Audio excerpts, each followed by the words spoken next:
Good morning to you. This is Talk Breakfast with me, Julia Hartley-Brewer. 8:34 is the time. Benedict Spence is still with me. I'll get his thoughts on what my next guest has to say in just a couple of moments. I think we're going to go live to Bridget Phillipson, who's the Shadow Education Secretary. Good morning to you. Hello, good morning, Julia. Good morning. Very annoyingly, you're only on audio rather than letting my lovely TV audience have a look at you, even though you've booked on video. What's gone wrong? Oh, I'm sorry about that. I don't know. I'd much rather be able to be on camera, but we'd like to be able to have a word with your staff because they agreed that you were on video. We're a television station. We'd love to be able to see you. And I know your mum is a big fan of the show, so I'm sure she'd be loving to see you as well. Is that not right? She does like to catch up on my TV appearances, so I'm sure she'll be bending my ear afterwards. But we'll do our best in future. I can promise you. Mrs. Phillipson, have a word with your daughter. Anyway, great to get you on. Big speech from your boss, from the Labour leader Keir Starmer today about shattering the class ceiling. Radical reform, he says, of the education system to prepare young people for work and life. What's that actually going to involve in real terms for pupils in the classroom? So the mission that Keir is setting out today is around how we do break down those barriers to opportunity that hold back so many of our children and young people. You know, we tell our kids if you work hard, you'll get on in life, but increasingly that isn't the case. So what Keir will be talking about today is how from the early years, right throughout school and through young people's lives, we give them the chance to succeed. Some of what I've been talking about recently is how we drive up standards in our state schools. So how we make sure that all young people are prepared for life, how we get more teachers into our classrooms, and how we raise the status and the standing of teaching, because one of the most effective way we get better outcomes for children at school is by having brilliant teachers at the front of that classroom. And at the moment we're facing a real recruitment and retention crisis. Well, we certainly are, particularly with teachers in science and maths and a lot of those crucial subjects that are going to enable young people to get ahead. And the solution to that is what? Just simply paying them more money? And how are we funding that? Because I'm assuming the words North Sea oil are going to come out of your mouth now. No, not quite. You are right that we do face a real challenge in we face a challenge across recruitment and retention across schools, but where it comes to physics, for example, 1 in 4 lessons are not being taught by a physics specialist, 1 in 10 where it comes to maths, and that's particularly damaging for children from more disadvantaged backgrounds. Yeah. I will make sure that all new teachers coming into teaching have got qualified teacher status or are working towards it. We're going to change the very complicated landscape of the various bursaries and so on that support teachers who are training. And alongside that, an additional incentive payment for teachers who've completed their first 2 years of that training and professional development as part of the Early Careers Framework. We'll pay for that as part of our plan to end tax breaks that private schools enjoy, and we'll put that money towards making sure our teachers stay in the classrooms and continue to develop. I've got a kid at a private school. I don't think there's any moral argument about keeping that tax break. I completely understand that, but there is a practical argument about that tax break, the 20% VAT tax break for private schools as charities, effectively. Is there a lot of parents who are just scraping by paying those fees? I'm not sure we should be worrying about those parents so much. They're clearly doing well enough they can afford the private fees, but they're going to send their kids into local state schools, and actually state schools won't be able to cope with the influx of pupils that are expected to arrive.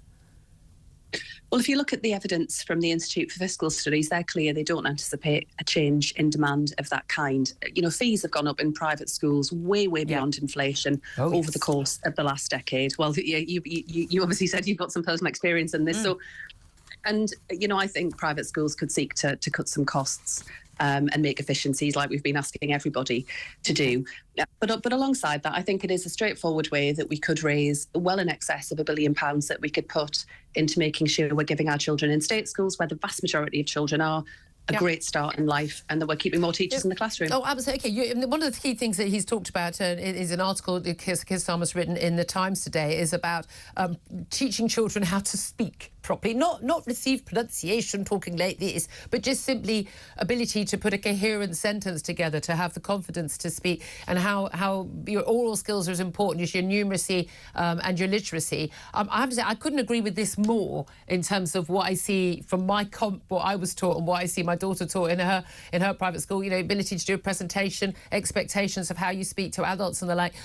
When did this stop happening, though? Because I see an extraordinary array of young people now, actually from a whole variety of different schools and backgrounds, who cannot put a coherent sentence together, who say like every other word, in it, have quite the most bizarre accents. I'm not talking about regional accents. I mean, I don't know where they think they're from.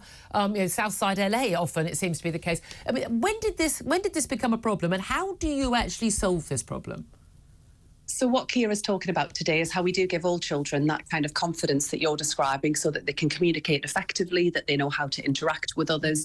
And to what we were discussing about private schools, what lots of parents value about the education in private schools is that they do often have a real focus on speaking skills, on oracy, but also on debating and a whole range of different options that exist for young people. I want that for all of our children, and that's what we're committing to today. Back when I was at school, actually, my state school did it really well. We did debating, we took part in competitions. That still happens in lots of schools, but this is about embedding it across the curriculum. So not just as an add-on, but how we, so much flows from our ability to communicate, and particularly where it comes to our youngest children too. So a lot of, we can all appreciate that, for young children in particular who increasingly are arriving at school not ready to fully take part in school. They're arriving having fallen behind.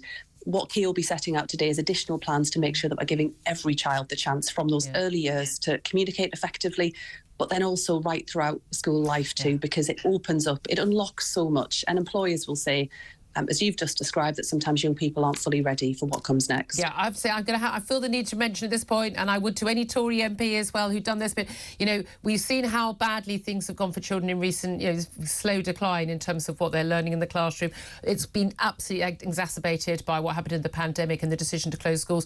Your party wanted schools closed more. You campaigned for it. You campaigned for them not to be reopened.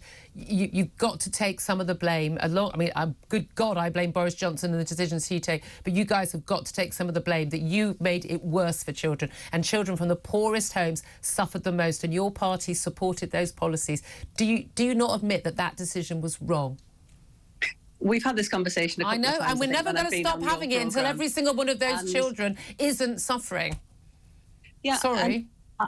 No, I understand what you're saying, and all I would say is that I was absolutely clear and was right throughout the pandemic that schools should be the first to reopen because of the impact lockdown would have on our children and young people. I think the scandal coming out of the pandemic was that the government, having asked Sir Kevin Collins, the independent, the expert in education, to look at what was needed by way of post-pandemic recovery, the then Chancellor and our Prime Minister, Rishi Sunak, said that he had maxed out on support that was available for our kids, refused to fund it, and has just left schools. You wouldn't need the support. You wouldn't need the catch-up if children, like most other European countries, had still been in schools. Right, I'm going to talk to you about something else, though. Chris Pitcher, Tory MP, the latest MP to face a report from the Privileges Committee. It's coming out, we believe, at 9 o'clock today. He could be facing, we're told, up to 6 weeks suspension from Parliament. That'll mean likely a recall and a by-election in his local constituency. Yet another difficult by-election for Rishi Sunak to fight. He's really got two definite ones on the 20th of July. How do you fancy your chances in his Tamworth constituency? Well, obviously, we need to see the report, the recommendations, and what happens arising out of that. It is a bit frustrating that once again this is a discussion about the terrible conduct of a Conservative member of Parliament, when I'd much rather be talking about the positive change I think we need to see across our country. But we've got a number of by-elections underway at the moment. We've got another one still that's yet to be called in Mid-Bedfordshire, but that we anticipate. We're campaigning really hard, working really hard for every vote, setting out how a Labour government will make a real difference to people, the length and breadth of the country. And, we'd like to see a general election as soon as possible so we can set out that case to the whole of the British people. I don't think you would like to see a general election as soon as possible, because things are going to get a lot worse before they get better. Everyone knows that in terms of the next winter. I think you're much better off coming up at the tail end of that. But can I ask you, Mary Black, the deputy leader of the SNP in Westminster, she announced the other day she was going to stand down. She was at PMQ's yesterday, rather cruel put down to Oliver Dowden, the Deputy Prime Minister, how she expected him to leave Parliament at the same time she did. Obviously ousted in a general election vote. But she's talked about how Parliament is sexist and it's a toxic environment. Is that your experience? I'm not going to disregard her experience. If that's what she's experienced, I'm really genuinely sorry to hear that, because I wouldn't want anyone to feel that way. My personal experience is that politics reflects wider society, and women face challenges still. We face sexism, we face prejudice. The same is true in politics as it is in every other part of life, sadly. And the more of us as women who make it into Parliament, who kind of break down those barriers, we make it easier for the next generation who are coming after. And certainly in Labour, we've had some incredibly strong and powerful women who paved the way for women like me to come through. And I was elected when I was quite young, and I do take it seriously. My responsibilities to make sure that we do continue to see change in Parliament, but also across society, because some of the barriers that women MPs face are not just about politics. It's just about how the world works for women, whether that's, children, childcare. Or one of the barriers, Labour women MPs face is never being able to be elected as leader of the party. You don't like women leaders, do you?